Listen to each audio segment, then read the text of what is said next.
kalian tinggal pilih aja yang mana kalian suka. Nah, yang suka boleh menempel ini. Di mana yang kalian suka kalian boleh tempel. Sudah dimengerti? Ibu bagikan.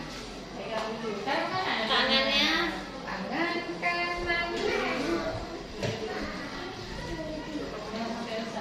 Berarti kering. Ya, yang mana yang diyakini ya ditempel.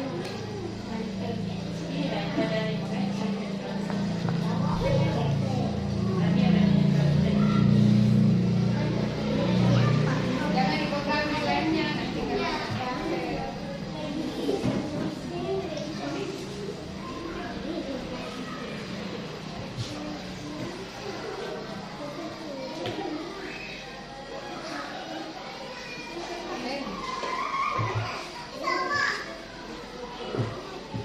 Iya, kita mulai dulu.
Terima kasih ucapkan kepada ibu kepala sekolah yang telah menyetujui penyelenggaraan acara designasi pada hari ini.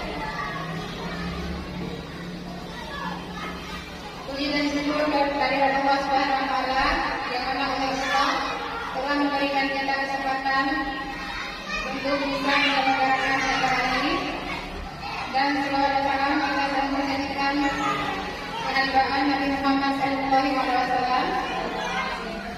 karena dengan beliaulah kita dapat merasakan ilmu teknologi secanggih zaman sekarang ini. Baik, pada tanggal 20 Ramadan 10 tahun 2024 akan mendiseminasi disiplin positif pada sekolahnya. Kita memberi penting Bateboy Kabupaten Jember. Adapun pada ini adalah sebagai berikut.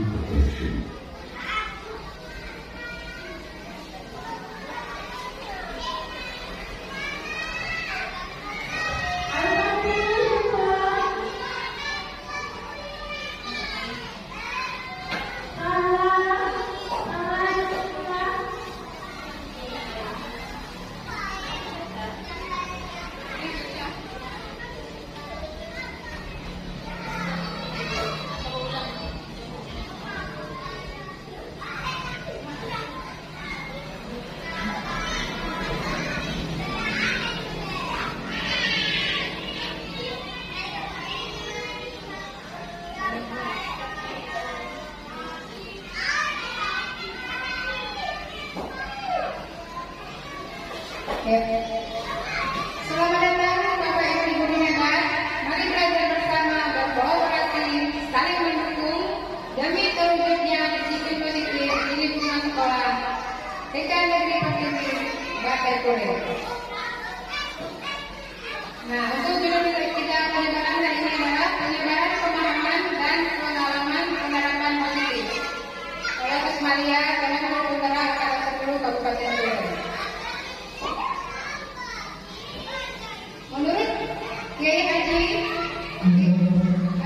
Utara, pendidikan adalah memutus sebuah kontrak yang dimiliki anak agar mampu mencapai keselamatan dan kebahagiaan yang setinggi-tingginya, baik sebagai manusia maupun sebagai masyarakat.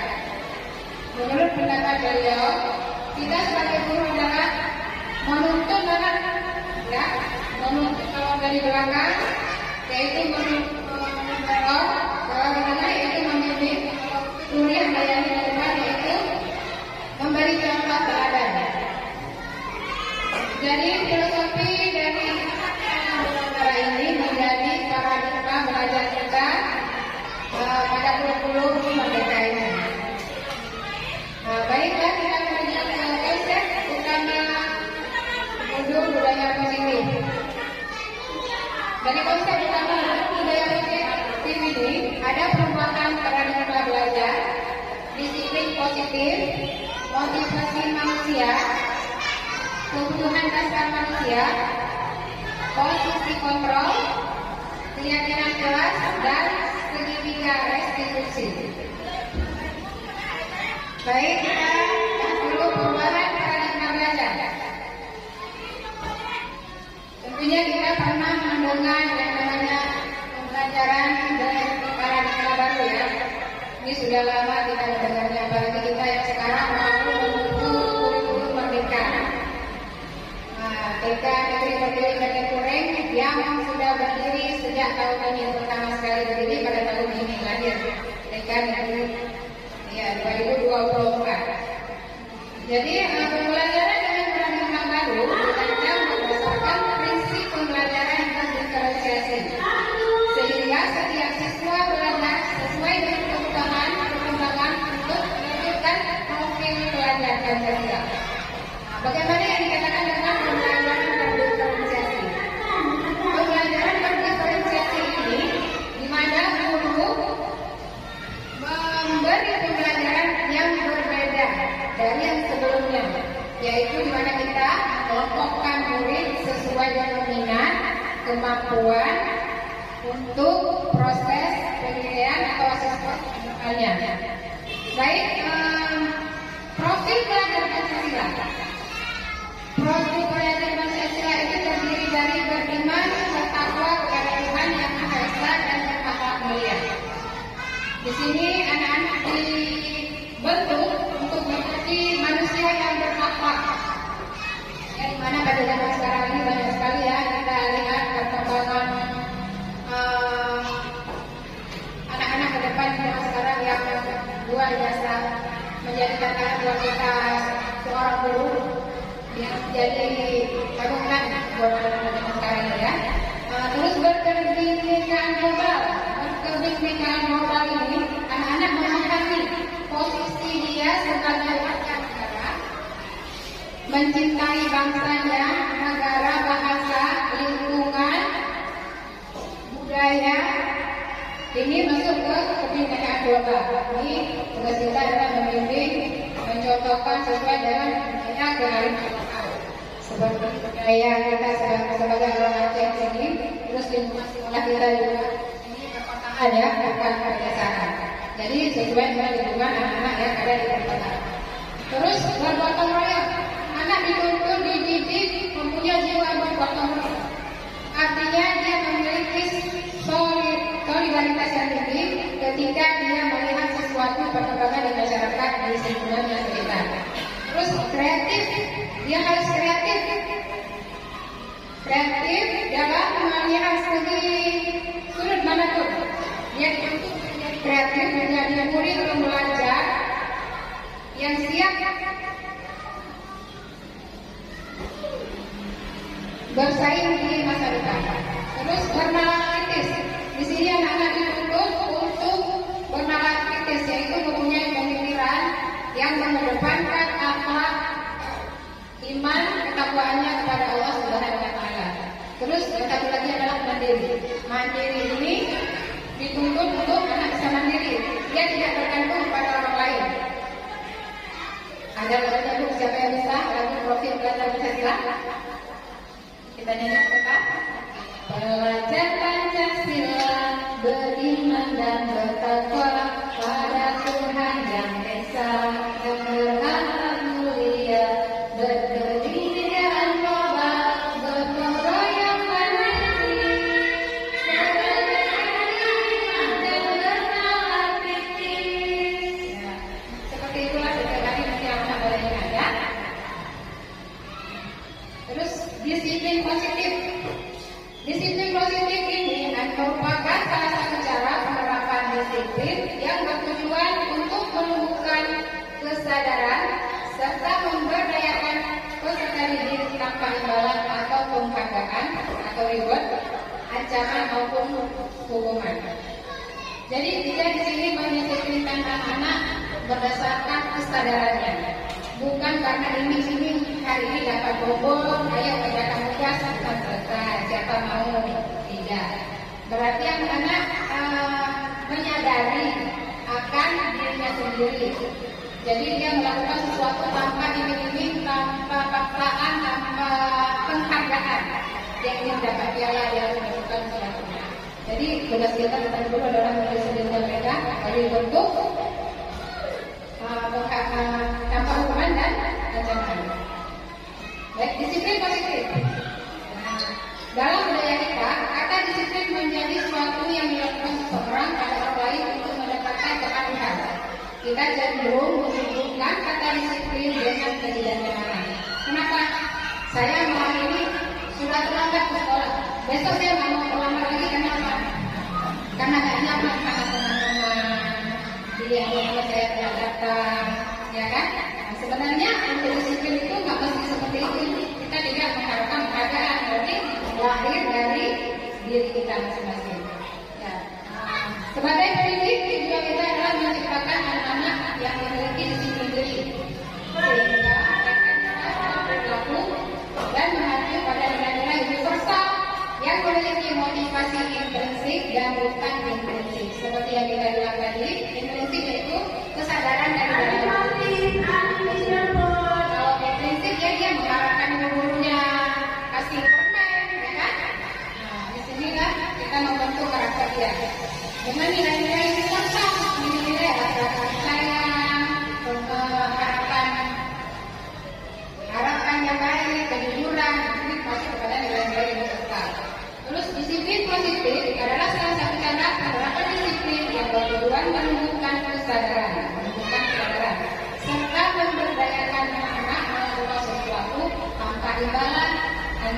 dan dukungan. Jadi disiplin positif adalah anak-anak itu melakukan sesuatu dengan kesadaran sendiri. Konsep disiplin dengan identitas yang gagal. Nah, hukuman dan penghargaan. Kalau dihukum anak-anak pasti menyakitkan hati, menyakitkan jiwa, dan dampak ini bisa berakibat pada jangka panjang. Murid nyaman tak dengan hukuman? Tidak nyaman. Terus murid merasa takut sama guru. Murid menyembunyikan kesalahan karena takut dihukum, dia sembunyikan kesalahannya, menyalahkan kawan atau memutar balikkan fakta, ya. Terus murid menjadi rendah diri karena dihukum dia baru teman-teman.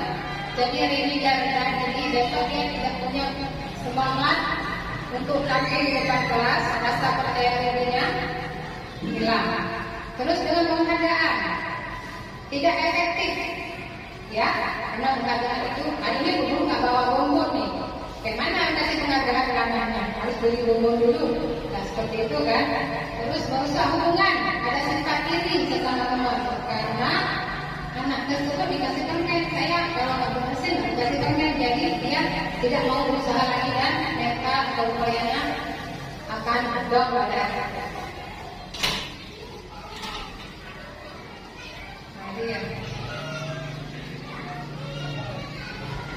Merangkas hak menghargai dirinya. Kita sebagai guru selasa tidak menghargai anak yang tidak dikasih reward tadi, penghargaan tadi. Terus kita ke disiplin dengan identitas yang sukses. Disiplin itu seharusnya ada konsekuensi dan restitusi.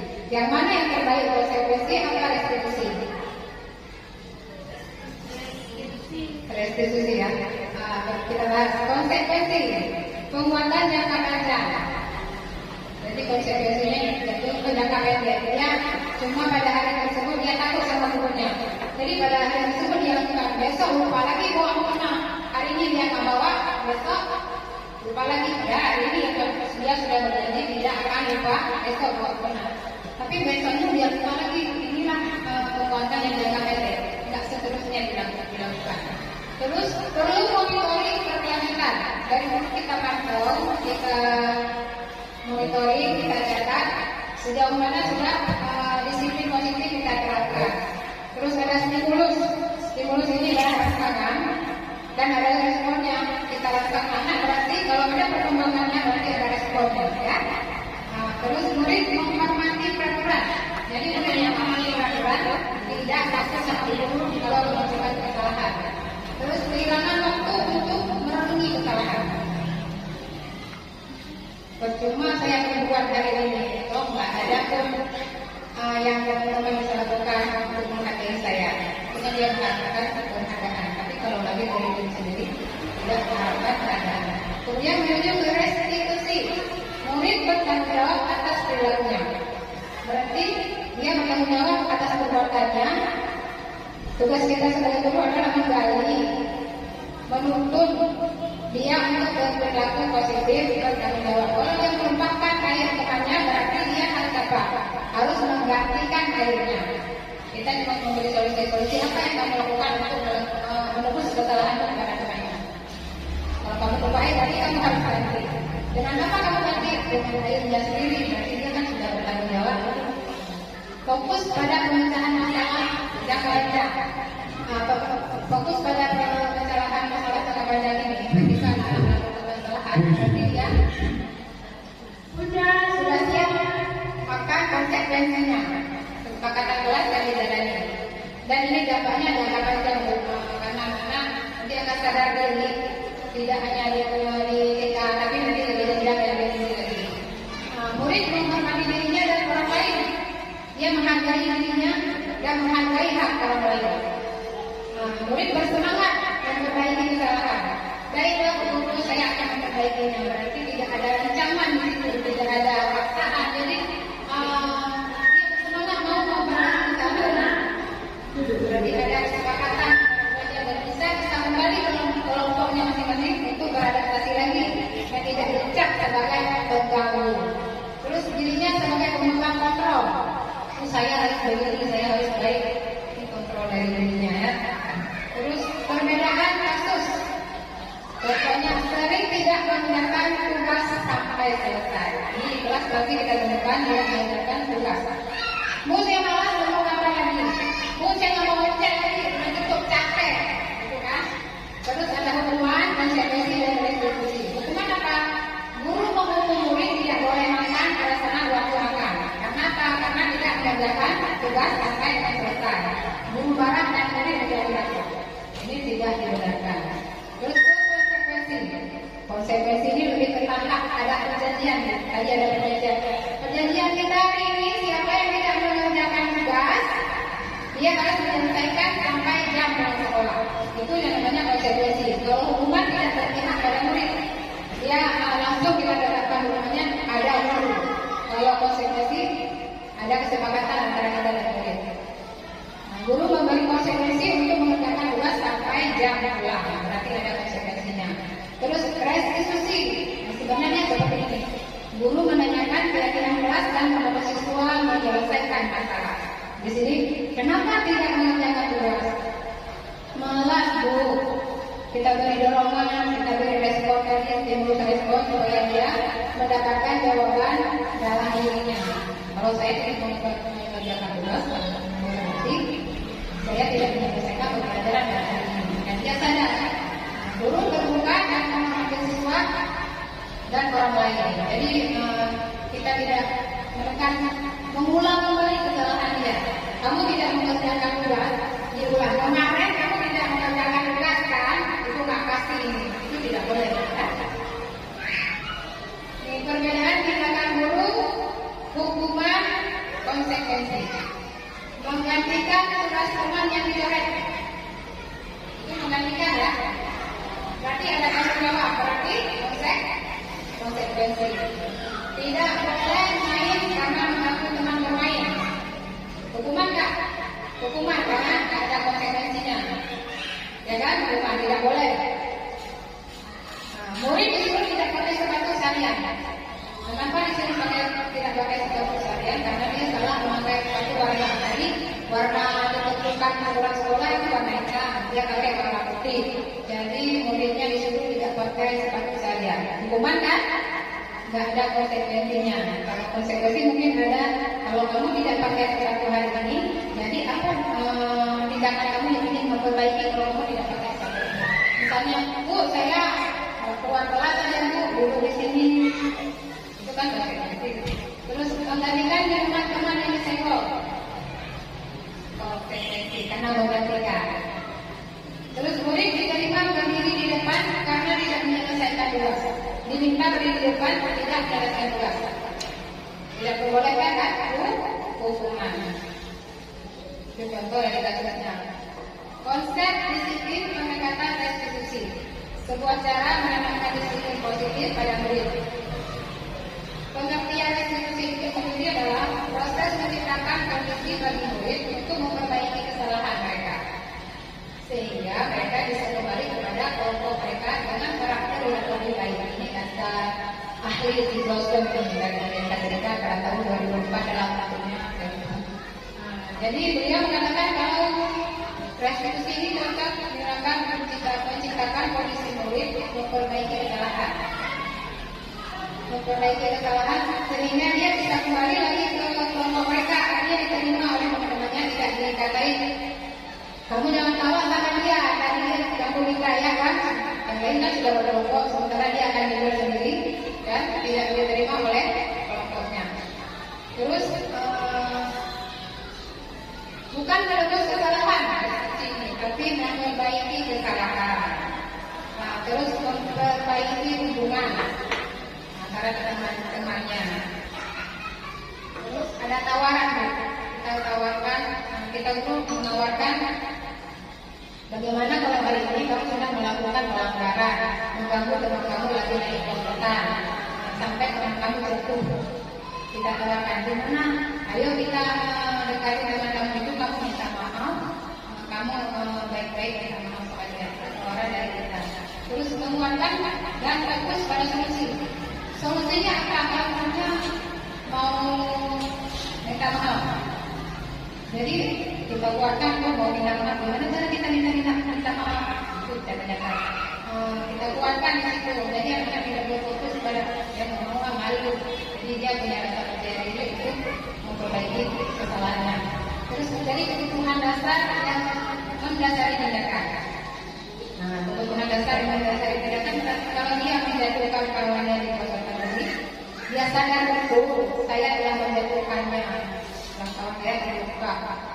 Apa yang harus dia lakukan? Kita motivasi dia untuk menggali, mendapatkan jawaban dari orang tuanya tadi. Jadi tidak diskusi suatu proses dialog yang dijalankan oleh guru agar dapat menghasilkan murid yang mandiri dan bertanggung jawab. Dari segi tiga restribusi ini ada tiga tindakan. Itu menstabilkan identitas. Di sini kita stabilkan dulu permasalahan yang terjadi tadi anak-anak. Yang satu mungkin karena marah dia bertengkar, jadi emosinya tidak stabil. Kenapa kamu marah tadi sama kawan kamu? Pasti dia punya alasan. Mungkin dia marah, tiba-tiba marah kan mungkin karena dia punya alasan kenapa dia marah.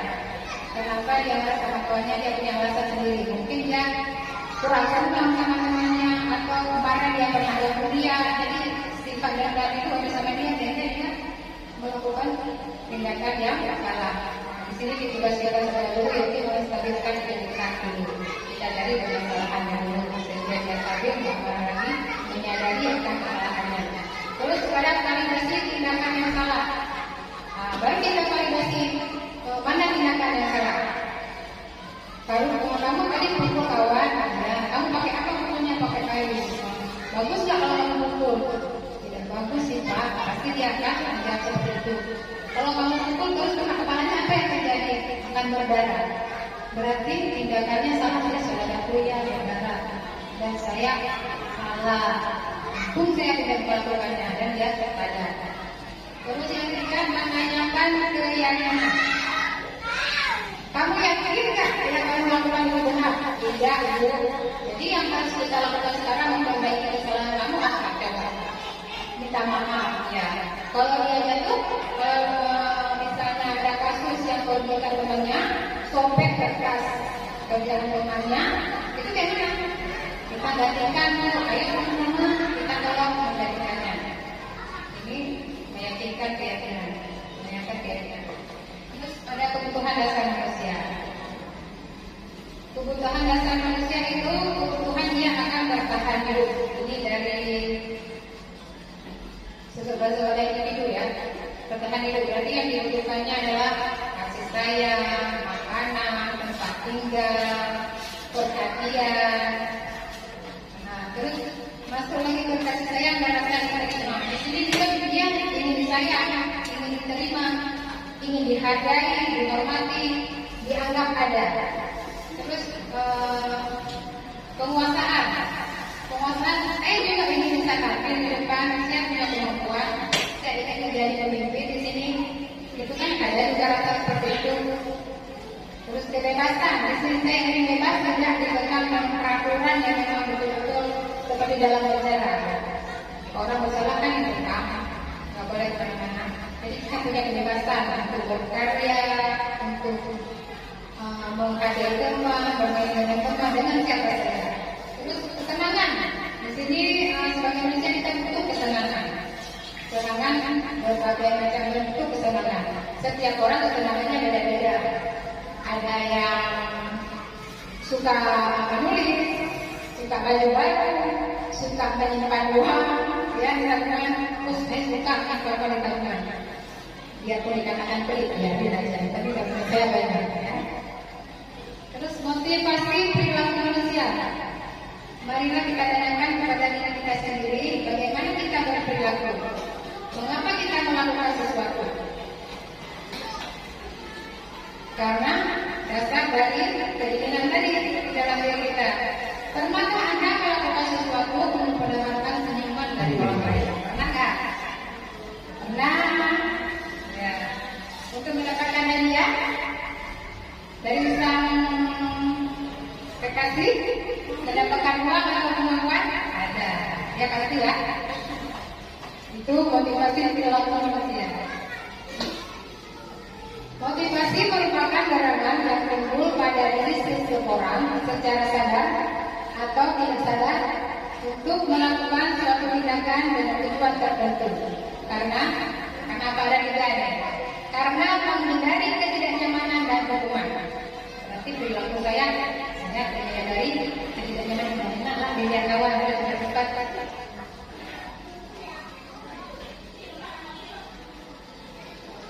Murid melakukan disiplin diri karena ia takut dihukum. Ini merupakan motivasi ekstrinsik karena dari luar. Terus mendapat imbalan atau penghargaan dari orang lain. Murid melakukan disiplin diri karena ingin mendapatkan imbalan. Ini merupakan motivasi ekstrinsik. Menghargai nilai kebijakan diri. Menghargai nilai kebijakan diri. Melakukan disiplin diri karena sadar akan nilai kebaikan dirinya, dan ini merupakan motivasi intrinsik. Ya, dari dalam diri. Baik, kita masuk ke keyakinan kelas. Keyakinan kelas di sekolah kita adalah kesepakatan yang dibuat antar guru dan murid untuk dijalankan bersama-sama. Keyakinan lahir dari nilai kebaikan universal seperti tadi rasa kasih sayang, rasa membutuhkan, rasa kejujuran yang disepakati secara tersirat dan tersurat terlepas dari paksaan dan latar belakang. Nanti sudah kesepakatan bersama, sudah diterima, sudah dijalankan seikhlas-ikhlasnya. Keyakinan harus keyakinan kelas, tidak peraturan kelas. Karena kalau keyakinan itu kita lebih meyakini, jadi lebih banyak persennya untuk melakukan ketimbang peraturan yang hanya takut pada hukuman atau sesuatu. Ya, mengapa kita memiliki peraturan tentang penggunaan helm pada saat mengendarai sepeda motor? Tentunya ingin menjaga kecelakaan karena terjatuh kepala. Mengapa kita memiliki peraturan tentang penggunaan masker dan cuci tangan? Karena mungkin karena hukuman atau sakit, ya. Itu kesadaran. Ya, itu lahir dari kesadaran diri kita, bukan karena peraturan. Peraturan sekolah. Peraturan sekolah ini akan berakhir keyakinan kelas.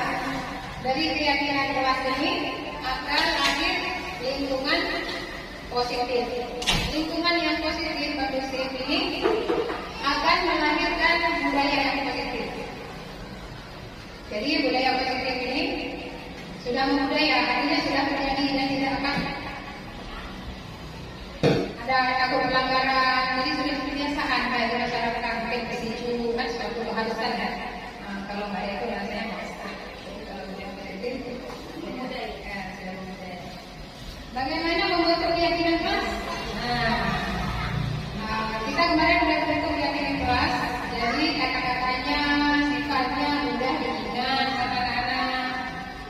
Sedikit tidak boleh banyak, kalau banyak bukan berarti keyakinan. Sudah seperti peraturan perundang-undangan ya, dibantu. Terus dibuat dalam bentuk positif, artinya bentuk positif bukan negatif. Berupa pernyataan universal, keadilan, kejujuran, dan kasih sayang. Sesuai dengan kondisi kelas. Kondisi kelas kita bagaimana? Berarti kalau memang nggak ada barang-barang yang berbahaya, kita buat sesuai dengan kondisi kelas kita. 5 posisi kontrol itu sebagai penghubung, membuat rasa bersalah, teman, memantau, dan manajer. Contoh penerapan 5 posisi kontrol.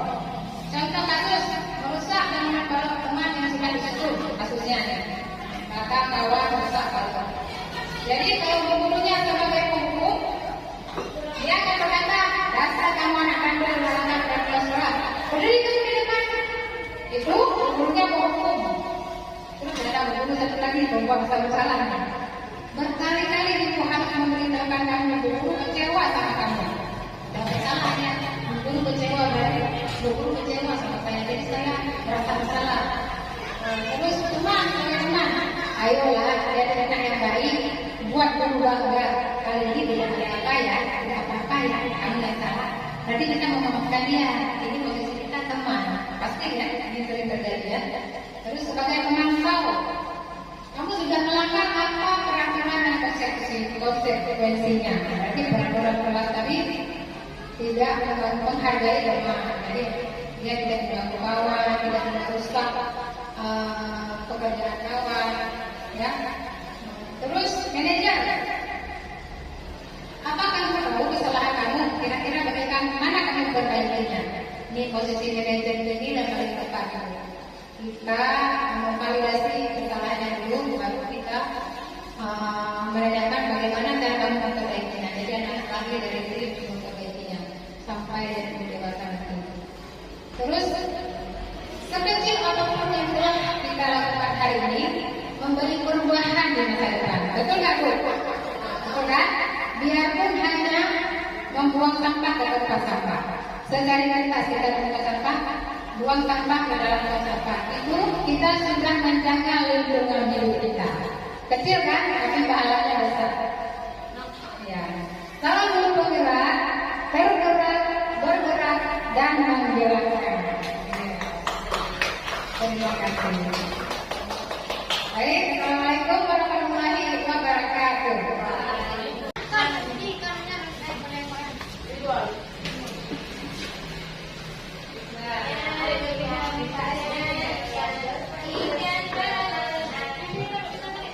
Belajar Pancasila, beriman dan bertakwa pada Tuhan Yang Esa dan bertakwa mulia, berkebinekaan global, gotong royong mandiri, kreatif dan berakhlak kritis.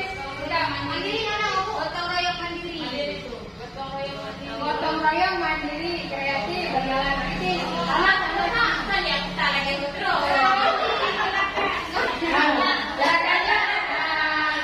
Beriman dan bertakwa macam mana?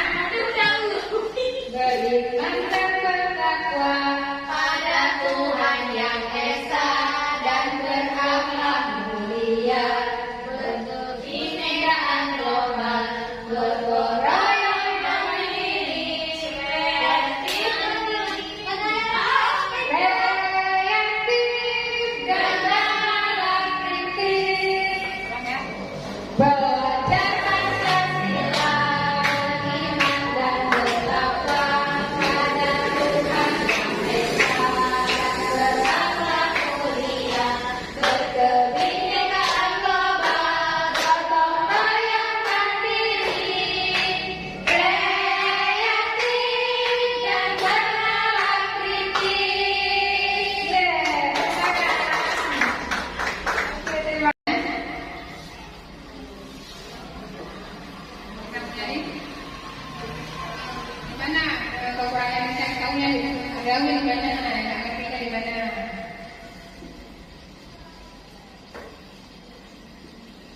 Ini pada disiplin positif.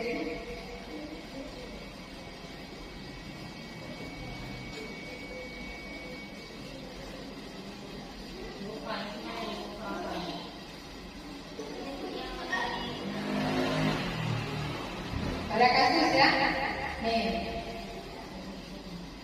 Kira-kira, ini saya yang bertanya. Kira-kira kalau Bu Lilis berada di posisi mana yang sering ya? Yang sering di posisi mana nih?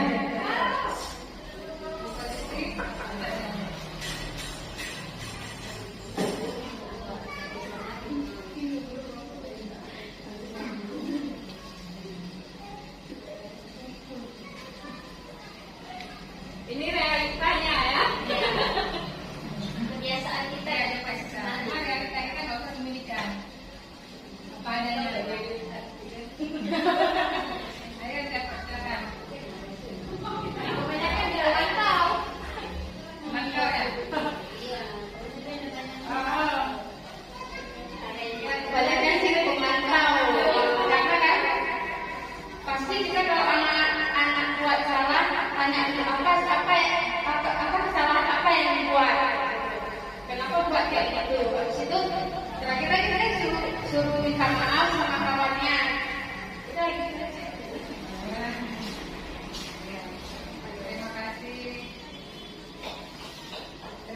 reguler ya.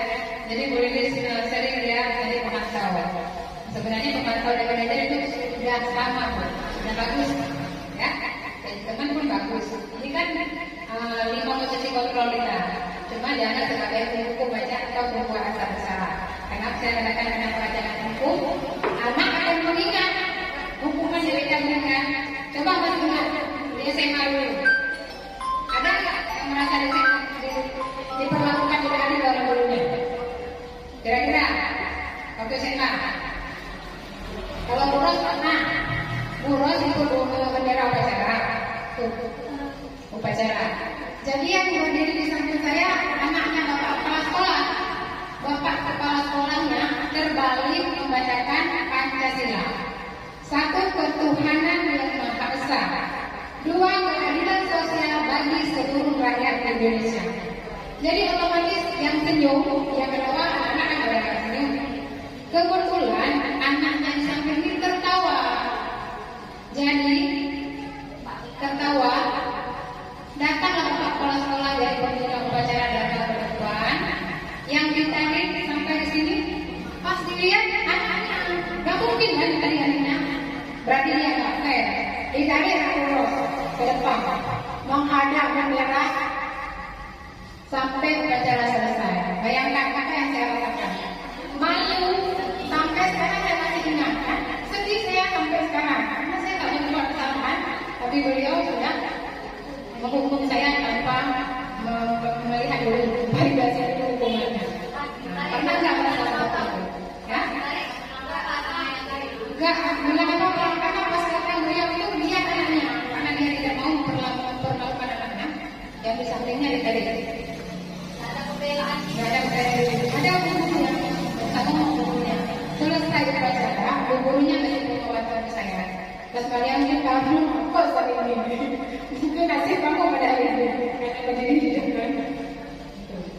Ketawa besar ketawanya. Anaknya sendiri yang menertawakan bapaknya. Bayangkan. Saya yang benar.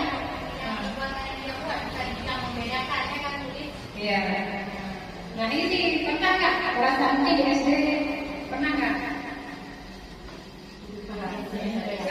Perasaan saya sampai saat ini saya masih kecewa, ya kan? Sedih karena kita sebagai manusia pasti kita malu seperti itu. Seperti itulah sikap sebagai penghukum. Nggak dibenarkan ya, dampaknya jangan baca Bu. Saya sudah berumur 45 tahun, saya masih ingat. Dari umur 17 tahun, berapa tahun ke depan saya masih. Begitu juga kalau kita melakukan pelanggaran terhadap etika. Kita coba. Saya masih ingat cubitan ibu guru TK-nya. Karena efeknya dia ketika dia melakukan, misalnya kita memberikan legas pada dia usia 5 tahun, perbaikannya itu nanti bukan misalnya dia ketika usia 5 tahun ini kita mesti memahami perasaan yang ini terbuka, prosesnya jangka panjang. Itu sampai pemulihannya sampai kapan? Butuh waktu 5 tahun lagi untuk memperbaiki kesalahan yang saat itu. Bukan hanya begitu kita mau selesai, tapi ketika kita membentak dia sesudah kan putus gitu. Besar suara kita, besar ketika kita membentak itu, pukul meja atau pokoknya suara kita keras itu. Sensori monitornya seluruh saraf-saraf otaknya itu putus, bukan seluruhnya tapi sebagian putus. Kapan kita bisa memperbaiki kembali? Butuh waktu, misalnya umur dia 5 tahun ya, 5 tahunnya akan datang sembuh luka itu lagi. Nah, kalau misalnya usia 10 tahun, berarti dia butuh waktu lagi 10 tahun untuk kembali lagi seperti semula. Benar. Jadi butuh waktu jangka panjang. Jadi kita sebagai seorang ibu mungkin di rumah juga sering ya, tidak bisa menahan emosi, sering ada sekali pasti sering terjadi kan. Mungkin tuan orang kita agak sedikit ada yang anak sendiri pasti sering kita bentak, marah. Kita sadar itu, tapi kadang-kadang tidak mampu terkontrol. Itu saja Ibu. Terima kasih.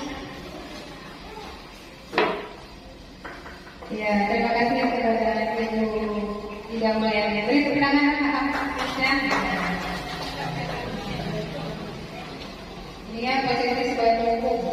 posisi sebagai pembuat rasa bersalah. Ada nggak? Kira-kira? Mungkin pernah dilakukan Bu? Jangan aja nggak apa-apa. Karena di sini nggak ada hubungan dengan ibu. Silakan. Siapa yang ada? Barangkali Ibu harus memberitahukan kamu, guru kecewa sama kamu. Pernah nggak bilang, ibu sayang sama kamu, besok jangan lagi ya? Pernah nggak gitu? Ya, sering sekali waktu pulang bilang, ibu marah bukan karena saya, ya karena saya. Ibu marah karena saya. Jadinya ibu marah karena saya. Kalau ibu betul-betul marah-marah, saya enggak. Udah pandai lagi, jangan emosi lah. Terus sebagai teman, sebagai teman kita sering juga sebagai teman kan, main-main sama-sama, terus ada kejadian jadi kita maafkan. Apa-apa ya ini kamu salah, paling besok jangan lagi ya. Itu sebagai kalimat kan. Ayolah jadi anak yang baik, buat guru bangga. Jadi sampai kita sadari Bu, kali ini tidak apa masalah itu sudah kita lakukan, tapi tidak dibacakan. Ini kan yang kejadian itu sudah berlalu kita kan. Padahal anak-anak masih ingat, belum tuntas. Nah ini dia. Ada nggak yang itu? Udah? Ada juga. Udah juga. Udah kasih berapa?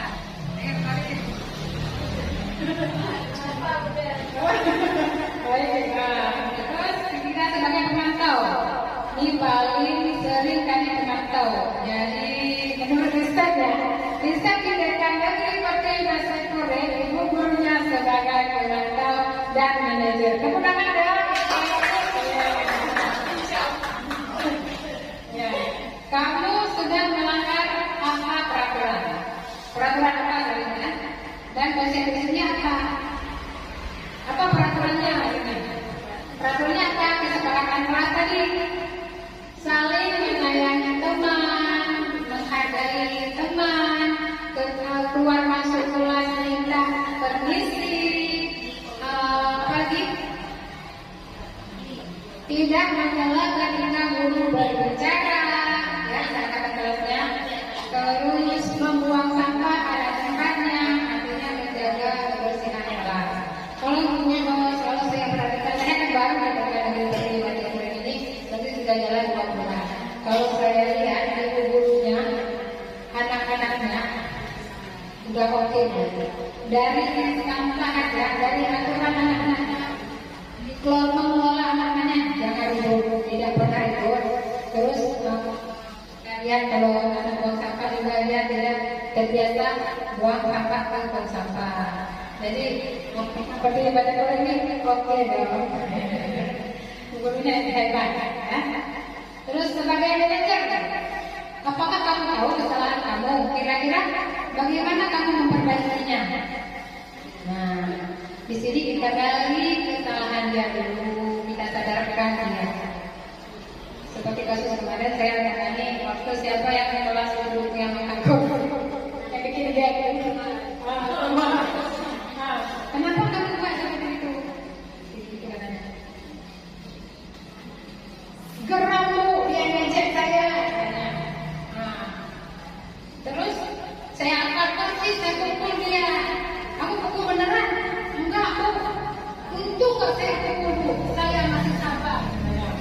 Dewasa sekali jawabannya. Untung gak saya pukul, saya masih sabar. So, kira-kira kalau kamu seperti itu bagus nggak? Enggak, enggak. Tahu kamu apa kesalahan kamu? Kamu tahu? Tahu Bu, boleh. Kalau besok-besok nggak nanti sekarang ngapain? Minta maaf. Tahu aja sebenarnya udah ada duluan. Boleh boleh. Minta maaf dulu, juga minta maaf. Gimana cara minta maaf? Terus dia minta maaf. Nggak percaya. Bu, boleh nggak saya bikin game? Kata si Umar. Boleh saya bikin game? Ini kami mau bikin game. Kira-kira boleh nggak bikin game? Di sekolah nih, bikin game. Game apa? Game jahat apa yang baik? Terlihat. baik tuh. Berarti sadar ini sudah sadar bagaimana kemampuannya ya kan? Sudah sadar posisi ini. Sadar posisi ya, jadi manajer lah. Dengan sekian terima kasih buat teman-teman semuanya. Di hari ini sudah siang, istirahat, boleh istirahat, pergi ke pulang ke keluarganya masing-masing. Jangan wajah yang berseri-seri ya. Thank you semuanya.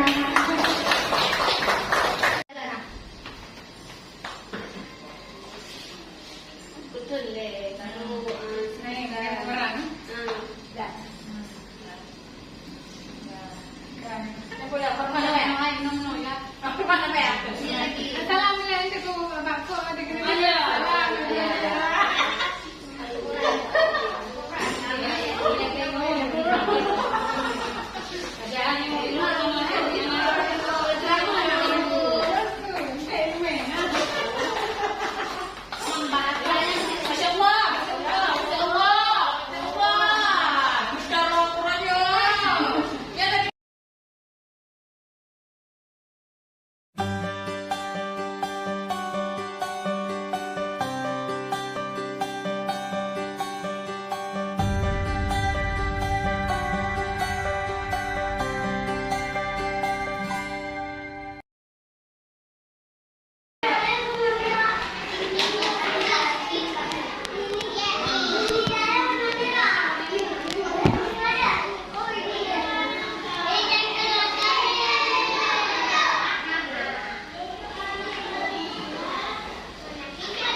Oh di sini ya.